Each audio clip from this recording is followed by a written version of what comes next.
നമസ്കാരം, എല്ലാവർക്കും മലയാളി വാർത്തയിലേക്ക് സ്വാഗതം. നിരവധി ബഹുമതികൾ നേടിയ രാജ്യം അറിയുന്ന മുതിർന്ന മാധ്യമ പ്രവർത്തകൻ BRP ഭാസ്കർ അന്തരിച്ചു. 92 വയസ്സായിരുന്നു. തിരുവനന്തപുരത്ത് സ്വകാര്യ ആശുപത്രിയിലായിരുന്നു അന്ത്യം. മലയാളത്തിലടക്കം നിരവധി മാധ്യമങ്ങളിൽ കോളമിസ്റ്റായിരുന്നു അദ്ദേഹം. അവസാന കാലം വരെ സാമൂഹിക വിഷയങ്ങളിൽ ജാഗ്രതയോടെ ഇടപെട്ടു. The Hindu, the Statesman, Deccan Herald, Patriot, UNI അടക്കമുള്ള മാധ്യമ സ്ഥാപനങ്ങളിൽ 70 വർഷത്തോളം അദ്ദേഹം ജോലി ചെയ്തു. 1932 മാർച്ച് 12 കൊല്ലം കായിക്കരയിലാണ് ജനിച്ചത്. നവഭാരതം പത്രം ഉടമ AK ഭാസ്കറിന്റെയും മീനാക്ഷിയുടെയും മകനായിരുന്നു. നവഭാരതത്തിൽ അച്ഛനറിയാതെ അപരനാമത്തിൽ വാർത്ത എഴുതിയായിരുന്നു തുടക്കം. 1952 ദ ഹിന്ദുവിൽ ട്രെയിനിയായി.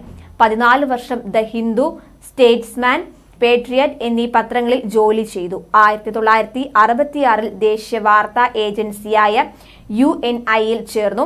കൊൽക്കത്തയിലും കശ്മീരിലും UNI-യുടെ ബ്യൂറോ ചീഫായിരുന്നു. കശ്മീർ ഭരണകൂടത്തിനെതിരെ വാർത്ത നൽകിയതിന് BRPക്കെതിരെ വധശ്രമവുമുണ്ടായി. ഡെക്കാൻ ഹെറാൾഡിൽ 1984 മുതൽ മാധ്യമപ്രവർത്തകനായി. പത്രവിശേഷം എന്ന മാധ്യമ വിമർശന പംക്തിയിലൂടെ ടെലിവിഷൻ മീഡിയയിൽ അദ്ദേഹം ശ്രദ്ധേയ സാന്നിധ്യമായിരുന്നു. 1991 പത്രപ്രവർത്തന ജോലിയിൽ നിന്ന് വിരമിച്ചു.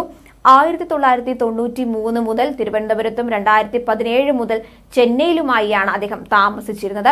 കേരള സർക്കാരിന്റെ സ്വദേശാഭിമാനി കേസരി മാധ്യമ പുരസ്കാരം 2014 അദ്ദേഹത്തിന് ലഭിച്ചു. ന്യൂസ് റൂം എന്ന പേരിൽ ആത്മകഥ പ്രസിദ്ധീകരിച്ചിട്ടുണ്ട്. 2023 മികച്ച ആത്മകഥയ്ക്കുള്ള കേരള സാഹിത്യ അക്കാദമി അവാർഡ് ഈ കൃതിക്ക് ലഭിച്ചു. പത്രപ്രവർത്തകരുടെ അവകാശ പോരാട്ടങ്ങളിൽ എന്നും മുൻനിരയിൽ നിന്ന അദ്ദേഹം മനുഷ്യാവകാശ പ്രവർത്തനങ്ങളിലും സജീവമായിരുന്നു. ഭാര്യ രമ 2023 ഫെബ്രുവരിയിൽ മരിച്ചു. ഏകമകൾ ബിന്ദു ഭാസ്കർ ക്യാൻസർ ബാധിച്ചു 2019 മരിച്ചു. ന്യൂസ് ഡെസ്ക് മലയാളി വാർത്ത.